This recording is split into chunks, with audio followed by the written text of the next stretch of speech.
안녕하세요. 토지빙장입니다. 이번 시간에도 지난 시간에 이어서 2023년 기본형 공유지불제 필수 안내서 요 내용을 가지고 하겠습니다. 그래서 지난 시간에 여기까지 했는데, 지난 시간에는 뭐를 봤냐면 이 공유지불제 앞서서 요 내용을 봤거든요. 필수 안내서 요 내용을 봤잖아요. 요 내용을 요거 안내문을 하다가 시간이 다 됐습니다. 이렇게 됐고요. 이번 시간에는 진짜 책자를 가지고 한번 설명해 보겠습니다. 책자를 보면 훨씬 더 이해가 편할 겁니다. 공유지불제 필수 안내서 영농일지 포함 있습니다. 책자가 있더라고요. 하나씩 보도록 하겠습니다. 있고요. 농림축산식품부 자료에 가면 더 많은 내용이 있습니다. 이렇게 있고, 그 다음에 이제 지불제 신청하기, 준수사항, 무정수급, 지난 시간에 배웠던 내용을 다시 한번 보는 거죠. 그 다음 계산식 방법은 어떻게 계산하는 거, 진단하는 방법은 계속 이어서 계산하는 방법까지는 다음 시간에 어떻게 계산하는지, 얼마 받는지는 다음 시간에 또 정리할 겁니다. 이렇게 있고요. 먼저 공유지불제 알아보기입니다. 이렇게 알아보기 나오면 농업 농촌의 공익기능과 공익지불제, 공익지불제입니다. 이름이 농업 농촌의 공익기능이란, 한번 읽어보면 농업 활동을 위해서 먹거리 안전, 환경 생태 보장, 농촌 공동체 유지 등의 긍정적인 기능을 창출하고 유지하려고 합니다. 농촌 사회를 어떤 식으로도 보호하고 유지시켜야 되겠죠. 발전시키고, 그런 내용이 있습니다. 그래서 공익지불제, 요게 많은 분들이 헷갈려하는 것이 요 말입니다. 요게 농업 활동을 통해서 공익 기능을 창출하는 농업인에게, 공익지불제가 이거죠. 공업 기능을 창출하는 농업인에게 보조금을 지원함으로써 공익적 가치의 생산, 유지 확대를 유도하는 제도입니다. 2020년 5월에 개정됐어요. 예전엔 이거였거든요.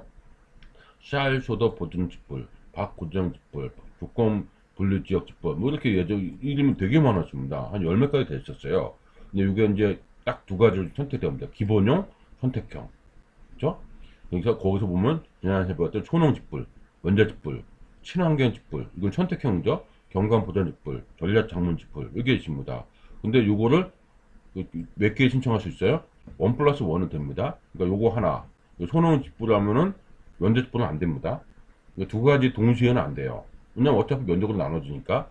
근데 여기서는 하나 선택을 할 수 있어요. 이렇게 친환경 직불을 많이 하죠. 전략작물 직불을 새로 생겨서 많이 한다고 들었습니다. 그래서 1+1은 돼요. 두 가지를 선택해서 하시는 거죠. 그래서 이렇게 하다 보니 바꾸다 보니까 평균 109만원 지급에서 이제는 203만원 지급으로 늘어났다, 이렇게 나와 있습니다. 그러니까 아직도 예전에 이 개념을 알고 계신 분들이 있어요. 이게 2020년 5일날 개편이 됐습니다. 2021년부터는 뭐가 되니까 이런 식으로 가는 거죠. 이렇게 보시면 되겠습니다. 이렇게 해보고요. 그 다음에 공익지불제의 기대 효과는, 공익지불제 이렇게 돌아간다는 거, 농가 소득이 확대하고 농촌을 유지하는 거죠. 이렇게 있고요. 소득 안정, 이게 농가의 소득 안정을 시키는 거죠. 농가 소득도 있으면서 전업농으로 하시는 분 있지 않습니까? 전업농으로. 요즘 청착농도 많이 하고 있는데, 전업농을 많이 하세요. 그럴 때는 괜찮은 하나의 부가수익이죠. 부가수익. 기왕이면 좀 규모가 좀 있으면 좋겠죠. 부가수익입니다. 기본형 공익불금 지급 대상입니다.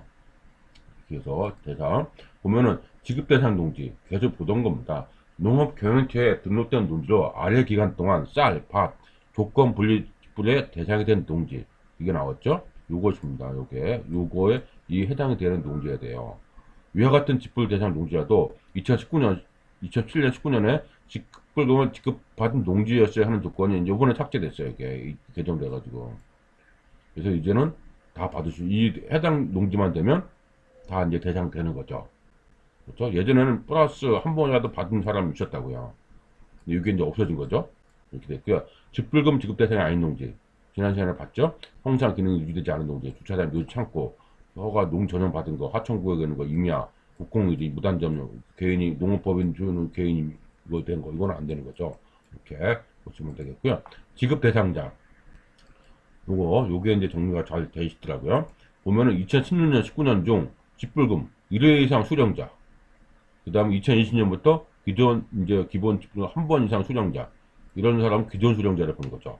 정책 대상자, 요게 새로운 점, 후계농, 전업농, 청착농으로서 요건에 해당되는 경우는 지급 대상이 되죠. 이거는 뭐 이루에서 그런 게 없죠. 신고 대상자, 이 대상자 아닌 거. 공익불금 등록 신청 연도 3년 중 1년 이상 지급 대상 농지 1000평방미터 이상에서 뭐 경작하였거나 연간 농산물 판매 120만 원 이상인 농업인 이는 신고 대상자를 보는 거죠. 이게 기본으로 이렇게 세 개 있습니다. 이렇게 지급 대상자를 보시면 될 것 같고요. 신청 전 주의사항은 폐경지는 제외하고 본인이 경작한 농지만 신청. 그래서 농대장에 등록되지 않으면은 신청하면 안 되죠. 임대차 농지는 뭐 계약서 농대장업 등재 후 신청해야 됩니다. 이렇게 변경하면은 변경해야 된다는 건 앞서도 얘기 나왔던 내용입니다. 이렇게 했고요. 그래서 보면은 조건 분리 농지가 뭐 많은 사람들이 궁금해하는 것 같아요. 조건 분리 농지 지자체마다 다릅니다. 강릉시를 예를 들어 제가 찾아보니까 강릉시가 하나 있더라고요. 강릉시는 어떤 게 조건 분리 농지라고 하냐면 이게 읍면지역 중 경지율이 22% 이하이고 경지 경사도가 14% 이상 농지 면적을 50% 이상 포함하고 있는 법 정리의 공부상 지목에 상관없이 요 3년 동안 이렇게 된 농지 초지까지도 이렇게 받습니다. 그 강릉시 예죠. 조금씩 다릅니다, 이게. 그래서 해당 농지 여부는 직접 문의하시는 게 제일 정확하겠죠. 이렇게 있겠죠. 이렇게 보시면 될 것 같고요. 그 다음은 이제 직불금을 신청하면 안 되는 농지 또 나왔습니다. 폐경, 농농, 농마, 그 앞에서 쭉 봤던 내용이죠. 이렇게 했고요. 기본형 공익직불금 종류, 소농, 소규모, 그 약자가 뭡니까? 소규모, 작은 농가, 소규모 농가, 직접 지불금 약자죠. 소농 지불금은 경제한 면적이 5,000평방미터 이하인 소규모 농가에 정액으로 120만원 지급합니다. 농가당, 한 집당 하나 지급하는 거죠. 농가당 한 명만. 그래서 뭐 농가라는 거 어떻게 되냐면, 세대원, 같이, 동물 주소에 있는 거. 그 다음 주민등록장은 없으나 가족관계 증명서. 있겠죠? 그러니까 배우자, 미혼은 19세 미만 식계비소, 이거 가족관계 증명서죠? 혼인 외의 사유로 최대 분리기간 3년 이내인 자, 혼인한 자는 빼고 3년 최대 분리 했을 거 아니에요. 최대 분리 기간이 3년 이내인 자도 하나의 가족으로 보는 거죠. 요거까지 기억을 해주시면 되겠죠. 요런 게 이제 우리가 정확히 알고 있어야 될 내용이죠. 가족관계 중에서 어떤 구성원이냐 이렇게 보시면 되겠고요. 초농불금의 집금 요건 이것도 본 건 다시 한번 보면은 면적이 뭡니까? 5,000평방 이하 각각, 그렇죠? 그다음 직접 계속해서 3년 이상 농사 3년 이상 이렇게 돼야 돼요. 그다음 소득 금액이 2천만 원 미만, 출산업으로 인한 소득 금액이겠죠? 이렇게 돼야 해당이 되는 겁니다. 그다음 농간에 한 집안에 모두 구성원 있을 거 아니에요. 농업인이든 비농업인 다 있을 거 아니에요. 그런 경우 있죠. 그때는 뭐냐? 이게 농지 면적 합이 여기 면적이 1.55 헥타르 미만, 15,500 평방미터 미만, 종합소득 금액이 4,500만 미만. 종합소득 금액은 농업소득을 제외한 금액이죠. 농업소득을 제외한 금액입니다. 그러면 뭐가 빠졌어요? 우리가 많이 알고 있는 임대소득이 빠졌네요. 그렇죠. 종합소득금 인지 빠졌죠. 이자소득이 뭐 빠졌네요. 농업소득을 제외한 금액만 돼 있죠. 이렇게 되어 있습니다. 그러니까 이게 농업소득인지 아닌지는 또 나중에 또 나옵니다. 근데 실전에서는 농업소득하고 농업외소득하고 구분이 중요해요. 구분이. 그렇죠? 그 구분이 중요하기 때문에 일단 먼저 농업소득이 이 내용이다 이렇게 보시면 될 것 같습니다. 이렇게 했고요. 그 다음에 이제 쭉 나가면 면적지불금은 이제 5,000평방 이상인 거 있죠? 그 다음에 이 종합소득의 합이 3,700만 미만, 지급대상 농지면적에 지급당을 곱하여 산정합니다. 그래서 1구간은 2헥타르까지, 2구간은 2헥타르에서 6헥타르까지, 3구간 6헥타르 초과. 그러니까 최대 지급면적은 농업은 30헥타르까지, 농업법인은 50헥타르까지고 농가 밭의 면적 모두 합산한다. 이렇게 나와 있습니다. 이렇게 있고요. 그러면 이제 여기 단가 2023년 단가가 이렇게 나와 있습니다. 2헥타르까지는 205만원 주는 거죠. 농업지는 이제 안에 논밭, 그렇죠? 농업지역 밖에 논밭. 이게 농업지역 안에 논밭은 뭐죠? 절대 우리가 보면 농진구라고 하니까 좀 찾아볼까요? 농업진흥구역 있죠? 그다음 농업보호구역. 여기에 들어가는 농지는 뭡니까? 이렇게 준다는 거죠. 이게 뭐예요? 이 구간이죠. 이게 만약에 이 구간에 있어요. 그럼 내가 만약에 10,000평방부터 갖고 있다. 그죠? 그럼 얼마예요? 1헥타르죠. 이게. 얼마 한다고요? 요 농지 갖고 있으면? 이 농지 갖고 있으면 이만큼 받는 거예요. 요거 바깥에, 이 농지가 아닌 경우는 이만큼 받고. 논, 이건 밭. 논이 더 많이 받네요. 밭보다. 이렇게 나와 있죠? 이거, 만약에 요게 돼 있다. 요 구간에 돼 있어요. 그러니까, 만약에 내가 5헥타르 농지를 갖고 있습니다. 그러면 2헥타르까지는 요거 기준을 받고, 이 계산 방법은 이제 다음 시간에 자세히 할 겁니다. 요거 예제를 들 겁니다. 2헥타르까지는 뭘까요? 요거 경우 205만원 받고, 3헥타르, 나머지 3헥타르는 6헥타르 이하잖아요. 요걸 받는 거죠. 나머지 3헥타르는 얼마 받는다고요? 197만원. 2헥타르는 얼마 받는다고요? 205만원. 더해서 받는 거죠. 5만 평방부터는 이 정도 받네요. 있고요. 요거 초과한 경우는 이게 있고, 구체적인 예제는 다음 시간에 또 하도록 하겠습니다. 그래서 계산할 방법은 간단하게 제가 얘기했고요. 이렇게 보시면 되겠고, 그 다음에 지급대상 농지의 농업인 요건을 충족하면 어떤 직분을 받을까요? 이렇게 있습니다. 이것도 설명 잘 해놨더라고요. 기본 직불금이 지급대상이 5,000평방 이하. 그때는 손은 직불금이죠. 2에서 7을 모두 충족하는 경우. 2에서 7이 어디에 있을까요? 여기 1부터 7까지 있죠? 2부터 7까지. 요걸 모두 충족하는 경우가 그겁니다. 그러니까 2부터 모두 충족하는 경우. 면적이 작으면서. 그때는 손은 직불금 받고요. 근데 기본 직불금 지급 대상 농지면 경제 면적이 0.5헥타르 이거보다 초과했죠? 근데 직불금이, 면적 직불금이 120만 미만이에요. 초과했으면 원래 면적 직불금 대상이죠. 근데 계산했더니 120만 미만 나왔어요. 작게 나왔어. 그럴 수도 있겠죠. 그럼 손원 직불금 지급 요건을 하나도 충족하지 못하는 경우는 뭐였나요? 이건 면제치불금 대상이에요. 그렇죠? 그다음 초과하면은 면제치불금도. 이 손원 직불금 대상이 안 되면 면제치불금 대상이라는 거. 그래서 이 따지는 방법도 보게 하는데 이 설명 아주 잘 나와 있네. 요거에 대한 그 말이 많았거든요. 요게 많았습니다. 그래서 요거 대해서 다시 정리했고요. 그 다음은 이제 한눈에 보는 준수사항. 이제 지켜야 될 사항이죠. 그 다음 생태계, 농업환경 그대로 하죠. 읽어보시면 되겠죠. 제가 뭐 할 얘기는 없네요. 이렇게 보시면 되겠고. 그 다음에 이제 보면은 먹거리 안전, 준수해야 된다. 뭐 허용규준, 농약 사용 안전규준 준수해야 되고, 공동체, 마을 활성화해야 되고, 영농 폐기물의 적정 처리, 요게 있습니다. 이렇게 있고요. 그 다음에 영농활동 준수, 영농일지 작성해야 되고, 농업경영 정보, 이렇게 교육하고, 환경보호, 이런 걸 해야 된다. 지켜야 될 게 많죠. 그래서 만약에 위반하면은 10% 감면됩니다.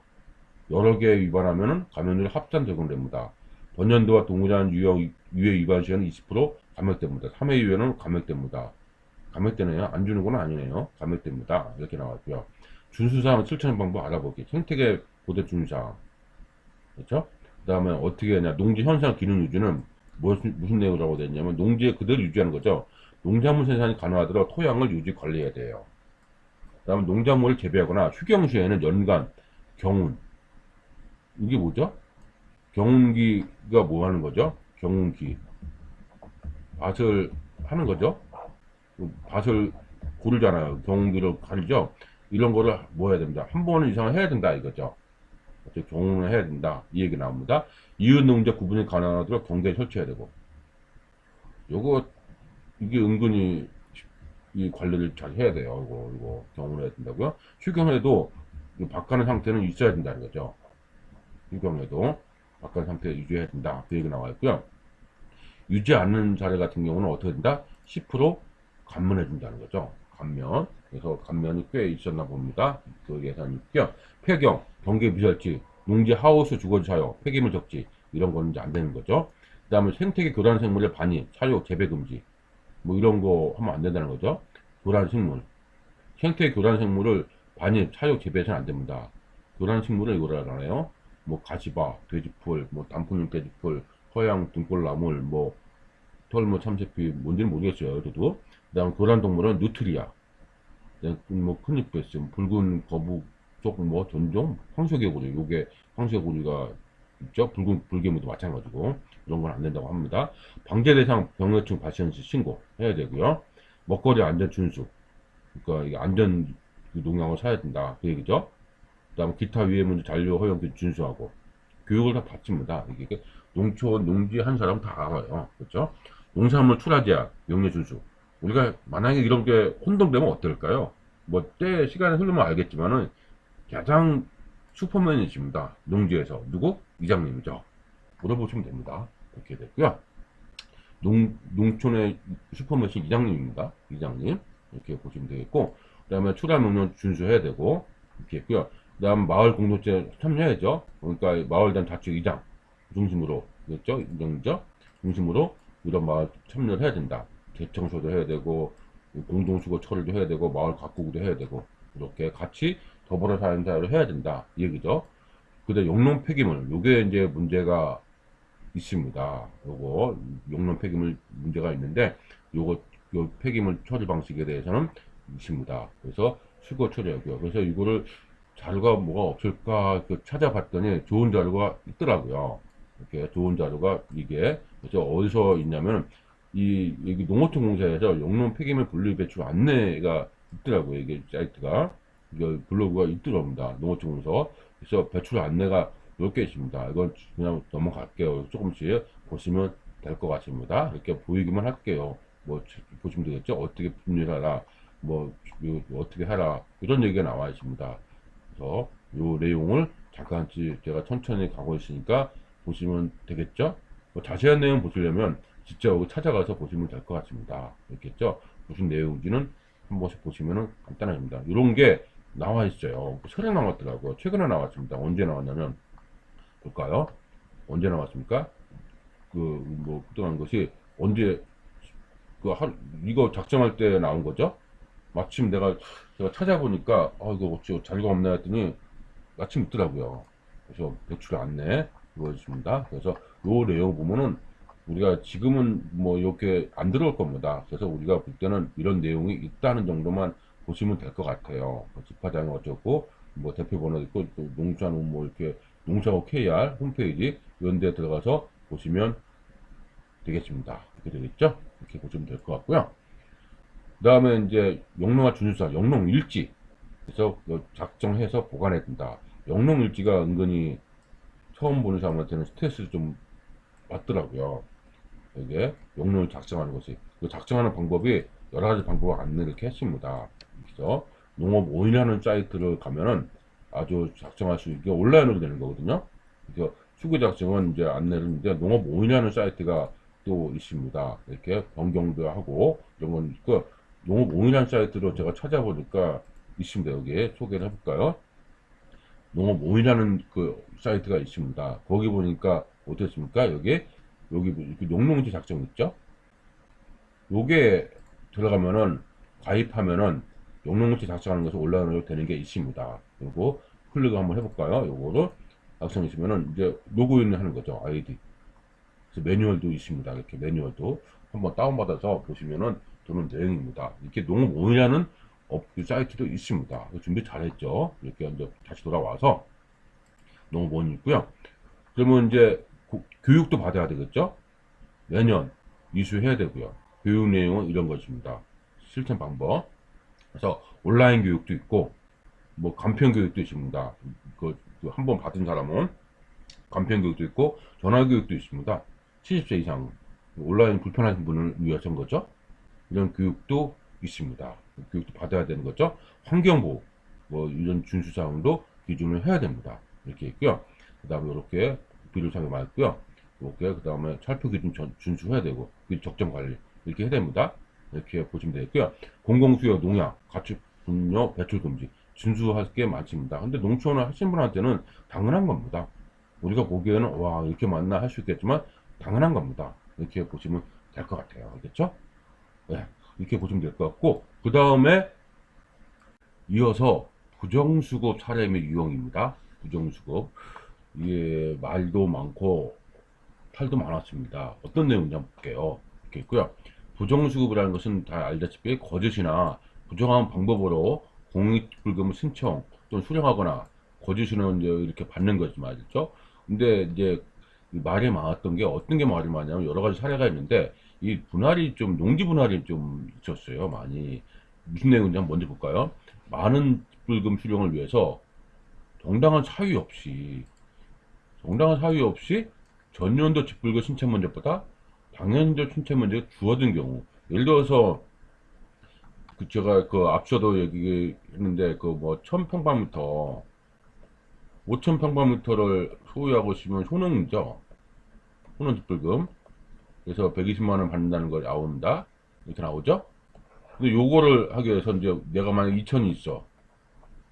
그럼 이걸 자르는 거예요. 1000. 그러면 120만 원에 240만 원 받는 거잖아요. 이렇게 해서 분할을 참 많이 했습니다. 요게 그 매매를 해서 매도를 해가지고 분할하는 거는 괜찮은데 정당한 사유 없이 그냥 단순히 식구끼리 뭐그 친인척끼리 서로 아는 사람끼리 사유 없이 면적 작게 해서 손원집불금 더 받아낸다든지 면제집불금 더 받아낸다든지 그런 방식으로 하는 것이 이게 참 말들이 많았습니다. 이게 실제로 이게 이제 대단한 노하우인 것처럼 이게 했다는 거죠. 사실 그것도 아닌데 근데 이제 그런 게 정당 사유 없이 이제 주어진 경우는 다 이제 부정시급으로 보는 겁니다. 이렇게 되어 있고요. 그 외에도 임대차 계약서, 경자사실 확인서, 이 서류 유지하는 것도 있고요. 거짓 신청하는 겁니다. 양도세 감면, 농업은 지위 유지를 위해서 농지 소유자가 실제 경작하지 않으면서 그러니까 그 직불금을 부당 수령하는 거 있죠. 이게 무슨 말일까요? 내가 농지가 샀어요. 그 A라는 사람이 임대인입니다. 그 원래 이 사람이죠. 이 사람이 농지원보를 받은 거예요. 실제 농사는 딴 사람이 지고 소장이죠. 소장농이라고 하죠.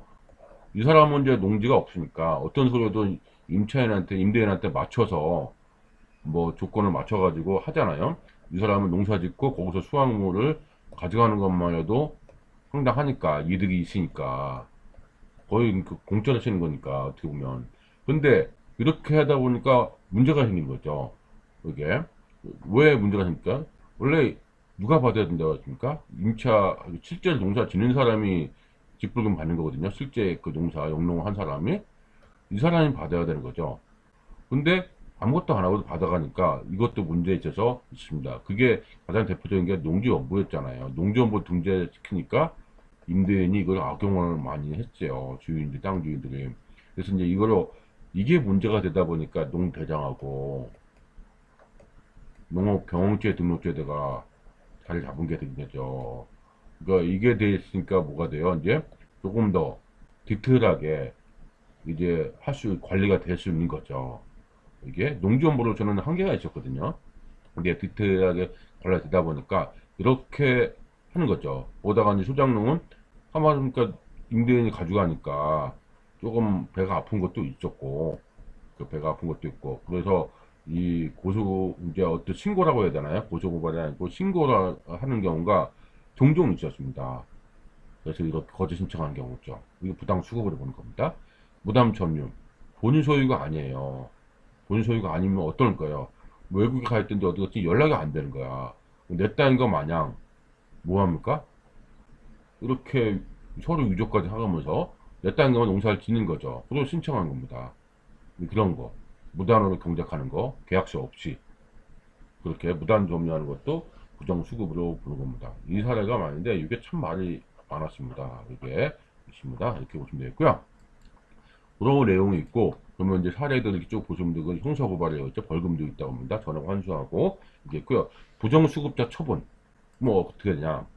전액을 당연히 환수해야 되고 최대 5배까지 제재 부과금이 그러니까 부과금이 뭐예요? 더 많이 환수해서 5배까지 부담금 추가가 가지고 된 거죠. 그 다음에 최대 8년 동안은 이제 신청을 못하게 하는 거예요. 그러니까 손은 8년, 5년이죠. 등록을 제한하는 겁니다. 아예 못하게끔 이렇게 하고 뭐 이런 경우도 있고 어쨌든 우리는 숫자는 잘 몰라도 이 부정수급자 처분이 있구나 정도는 알고 있으면 좋을 것 같습니다. 이렇게 있고요. 그 다음 신고 포상금 제도 신고하는 제도도 있습니다. 그래서 뭐 지급제한금을 3% 이내에서 신고 포상금을 지급한대요. 3%면 적은 금액은 아니죠. 그렇죠? 면제치품 같은 적은 금액은 아닙니다. 이렇게 있고요. 과태료 이제 부과한다. 그래서 이런 게 또 있습니다. 이건 참고적으로 보시면 되겠네요. 그래서 이 분할 방법이 있다는 거 조심해야 될 겁니다. 이렇게 했고요. 직불금 부정수급 방지를 위한 농업인 실천 사항이 있습니다. 이렇게 실제로 농사를 짓는 농업인이 신청해야 됩니다. 부부도 안 돼요. 부부도 안 되고 직접 신청한 사람이 있고요. 꼼꼼하게 본인이 확인해야 됩니다. 그래서 요즘 처음에 관리 지자체에서 상담 잘 해줍니다. 꼼꼼하게 하게끔. 뭐 서류 작성에 좀 어려우신 분들이 있지 않습니까? 잘 해줍니다. 일단 매도에서 더 이상 농사를 짓지 않는 농지는 신청하지 말아야 되겠죠.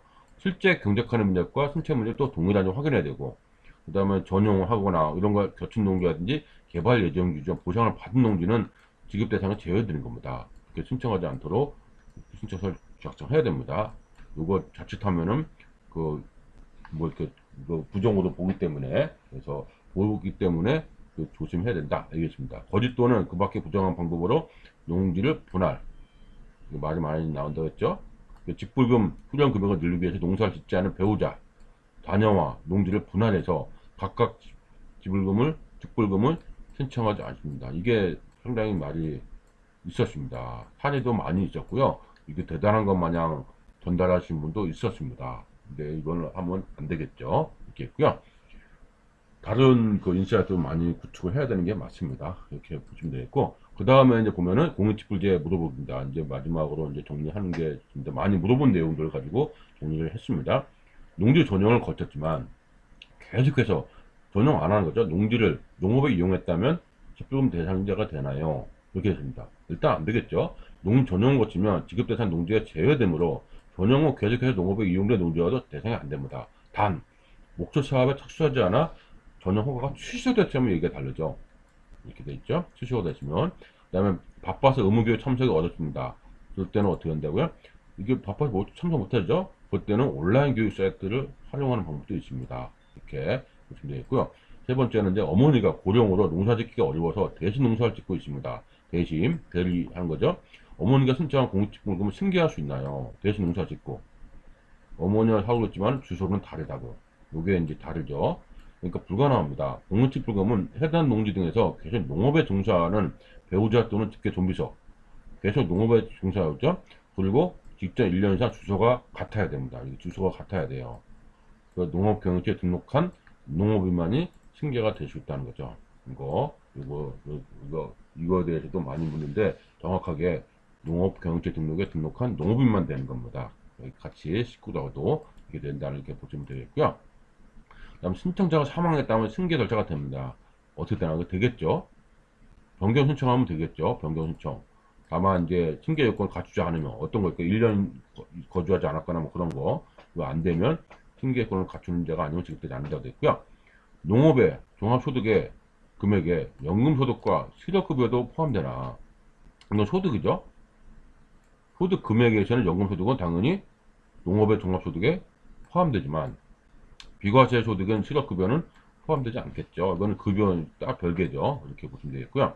이것도 많이 물어보는 것 같습니다. 이렇게 했고, 공익직불금을 신청하는 후계농, 전업농민은 도시에 거주하는 경우 농업을 주업으로 하는 자 요건을 추가로 충족해야 하나요?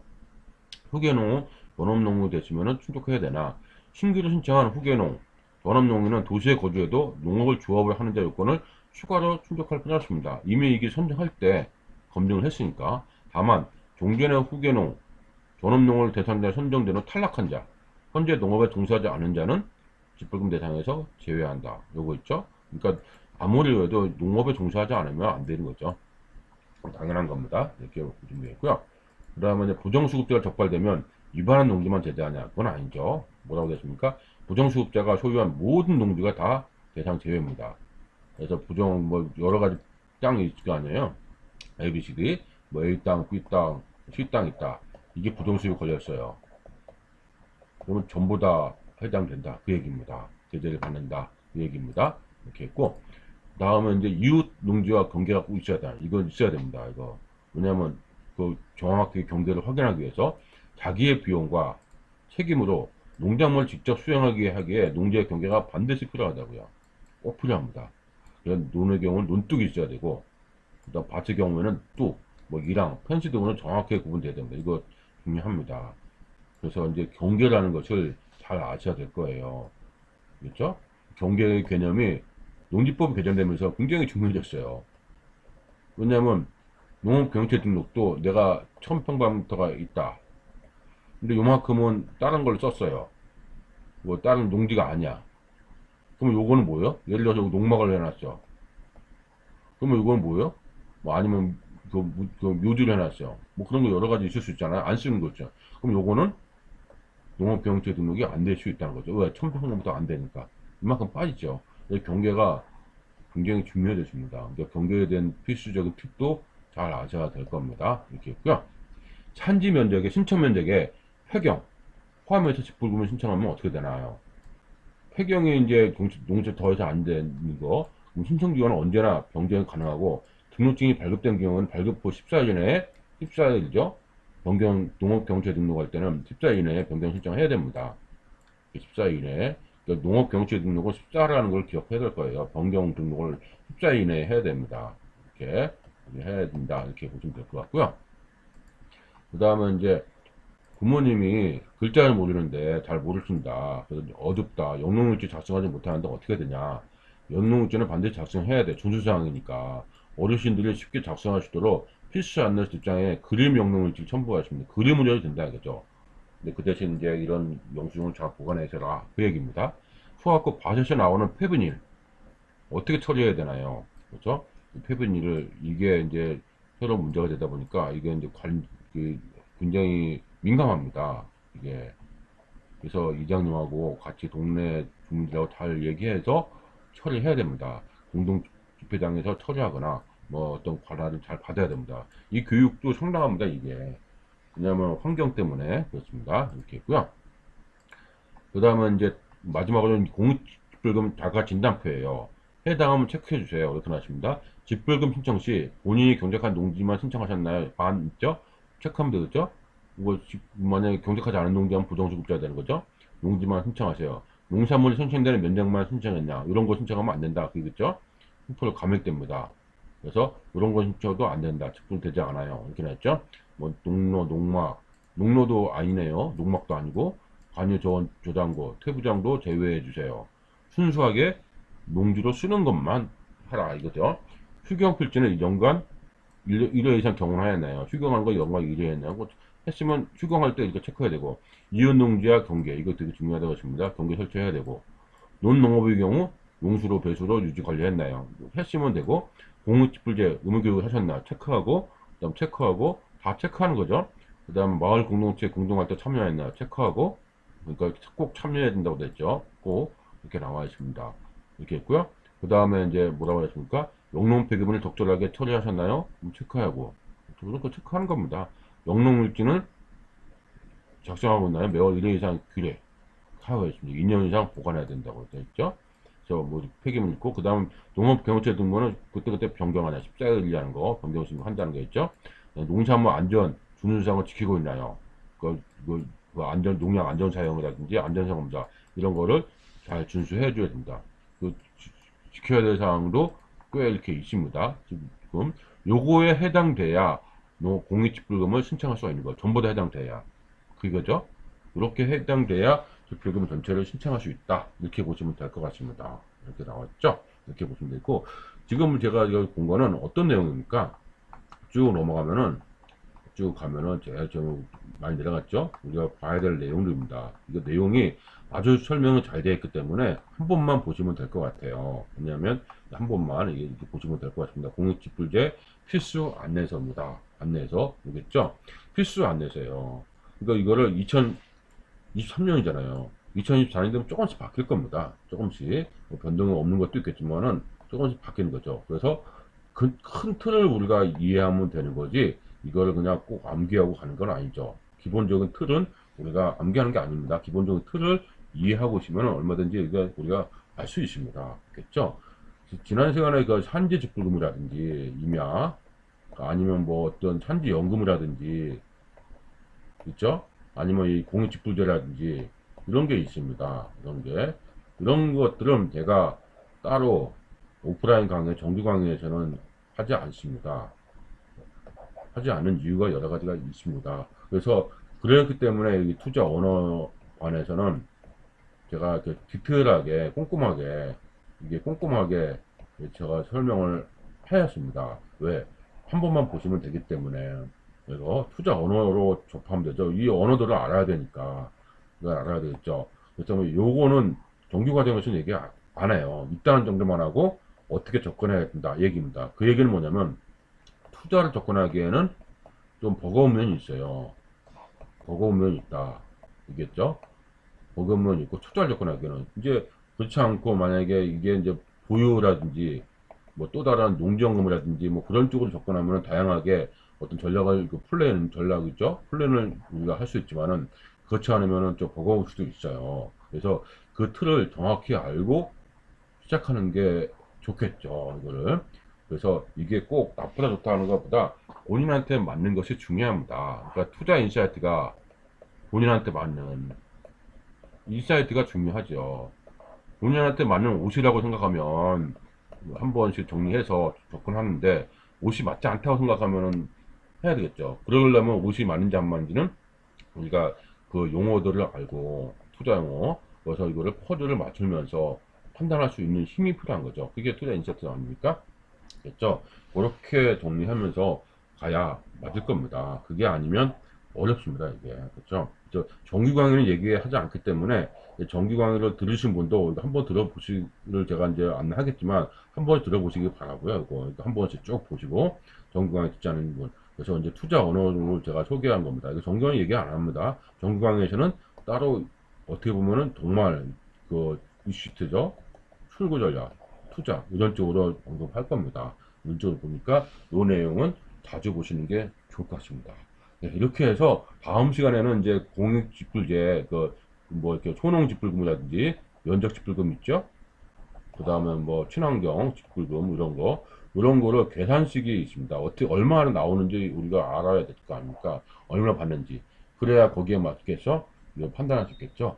그런 내용을 정리하면 어느 정도 다 끝나는 내용들일 겁니다. 그래서 오늘은 공직불제 필수 안내서를 가지고 정리했고 다음 시간에는 얼마 받는지 그런 내용을 가지고 정리하는 시간을 갖도록 하겠습니다. 그럼 다음 시간에 그 공직불금 얼마 받는지 알아보는 시간을 갖도록 하겠습니다. 예, 고생하셨습니다.